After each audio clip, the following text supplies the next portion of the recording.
Hello my dear students, welcome back. Now we are going to start our revision. We are going today to answer the first 4 P's from your revision sheet. Okay? Let's start with question number 1. Here's question number 1. We can't answer without reading the question itself. If the question is like that, you can't answer. So you need to read first the question before starting to answer, to be sure that you can answer accurately. Number 1 here, he wants you to use the verbs in brackets with the future tense, with going to or will. As you see here, number 1, what do tomorrow? What do tomorrow? And in the answer, I go to my grandpa's farm. Here I'm asking about a plan. So we need to use, of course, going to, the form of going to. So the question will be, are you going to do? Because the form of the question must start with question word first, then helping verb or verb to be in the present, subject, then going to, and the verb in the first form or infinitive. Okay? Of course, in the answer also, we are going to answer with the same form, be going to. It will be I am going to go to my grandpa's farm. Let's see number 2. It seems so cold. I close the window. It seems here the situation is quick decision, that's right. So we are not going to use be going to because we don't have a plan for that. We don't have any plan to close the window, so we are going to use will for quick decisions here. So it will be I will close. As we said before, will can be with all kinds of subjects, singular or plural, noun or pronoun also.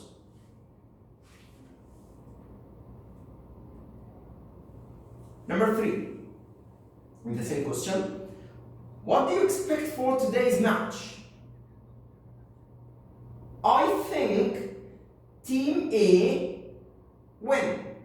Here's prediction, but we use think, so we are going to use, that's right, will win. So future with will this time. Number 4, conversation between A and B. John, we don't have bread.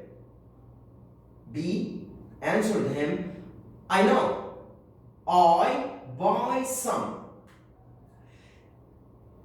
I know showed that he has a plan.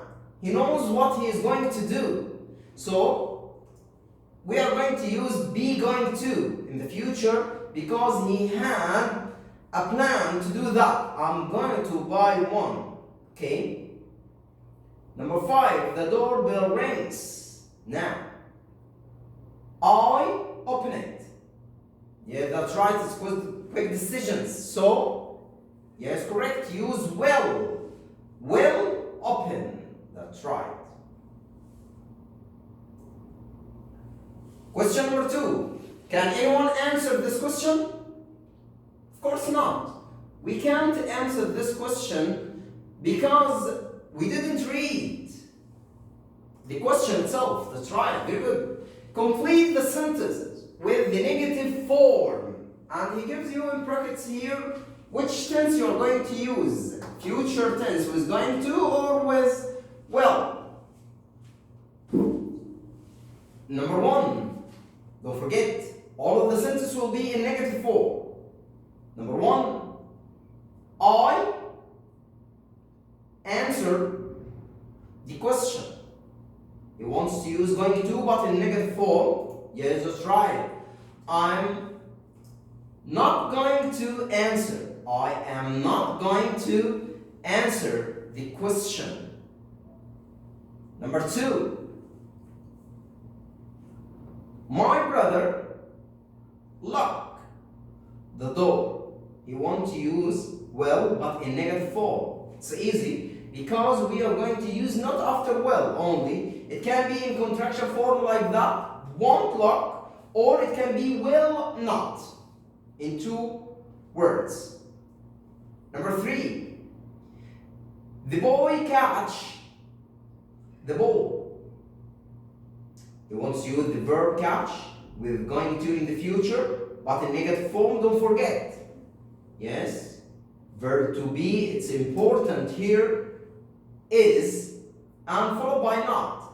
It can be is not or isn't like that in contraction form. Going to catch the ball. The boy isn't going to catch the ball.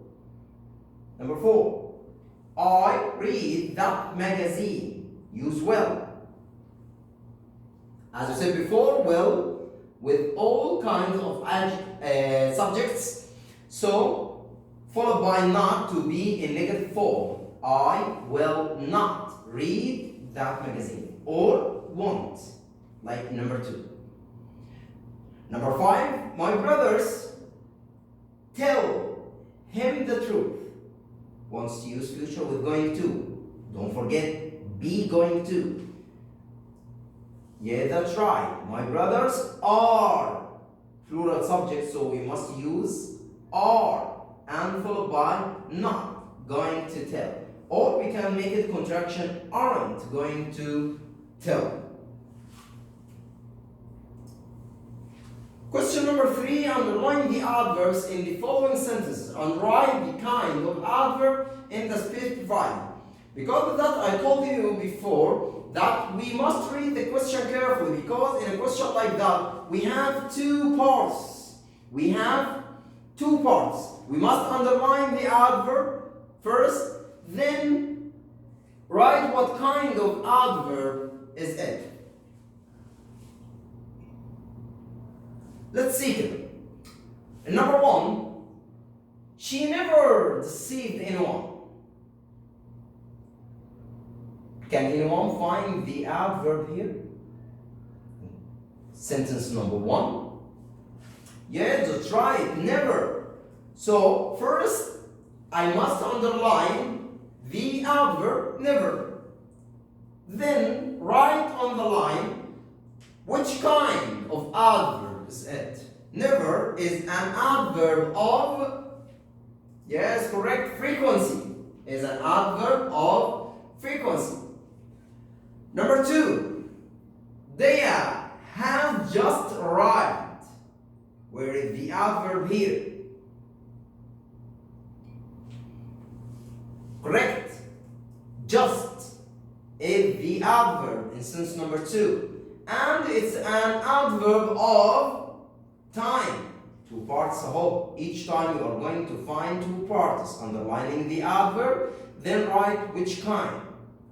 Number 3, she usually wears Indian dress. She usually wears Indian dress. Where is the adverb? Very good. Usually. What kind of adverb is usually? Yes, it's an adverb of frequency. Very good. Number 4, we occasionally go out for the dinner. Where is the adverb here? Yes, very good. Occasionally is the adverb. You must underline first. Then it's an adverb of frequency also. Number 4. Number 5. She did her work easily. She did her work easily.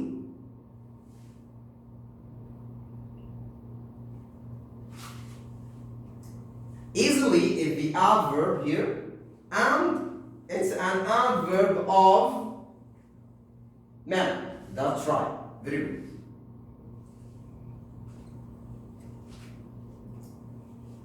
Next question. Can you answer? Of course not. We need to read the question first. An action verb is underlined in each sentence as you see. Circle the adverb that describes the verb. Number 1. My grandma speaks loudly. Here's the verb is underlined for you. Speaks. It's okay. Where is the adverb that describes that verb?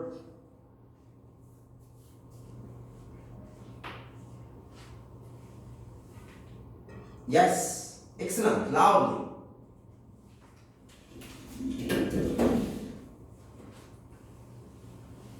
Number 2. Evie played the song on guitar yesterday. The verb is played. I'm going to write all. Where is the adverb in this sentence? Very good. Yesterday. An adverb of time. Very good. Number 3. I will visit my grandparents tomorrow. Will visit is the verb.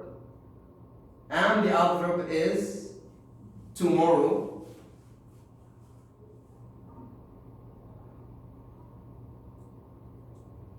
Number 4. Will you come today? The verb is come. And the adverb is excellent. Today. Last one here. Now stop the car. Suddenly. Stopped is the verb. And the adverb is, yes, correct. Suddenly. Very good. I think it's an easy question. Let's see the next question here.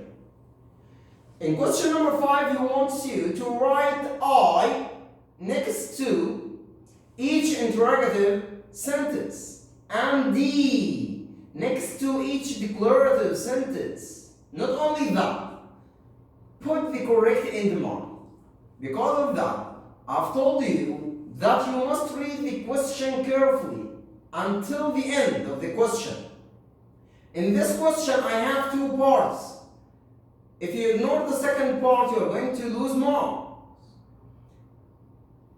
First, I must put I for interrogative or D for declarative. Then, I must put the end mark. End mark, it means full stop, question mark, exclamation mark, whatever. In interrogative sentence, I need only question mark, and in declarative sentence, I need only full stop. And number 1, make like to make new friends. What kind of sentence is this one? Is it declarative to put D or interrogative? And if it's declarative, you must put dot at the end. If it's interrogative, so you have to put question mark. So make like it, make new friends. Here it's a subject and a verb. It means that this is a statement. So it's a declarative sentence. So you must put at the end here full stop first, then write D for declarative. Number 2. She said hello to the new student.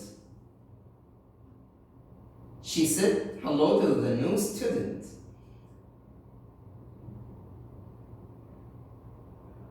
Yes, that's right. Also, it's a declarative sentence. We must put here for a stop first. So we have 2 parts here. Each time you're going to find the end mark and D or I for declarative and interrogative sentence. Number 3. How do you greet a new student?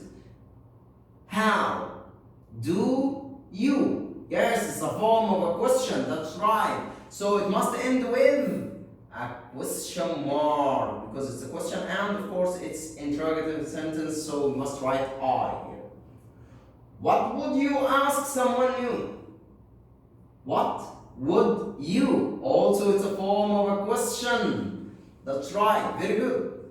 So we need a question mark at the end and letter I for interrogative sentence. Last one. She told him how they had fun. She, it's a subject here. We can't ask a question starting with she, so it's declarative sentence. Don't forget, you must put the end mark first. Then, which kind of sentence is it?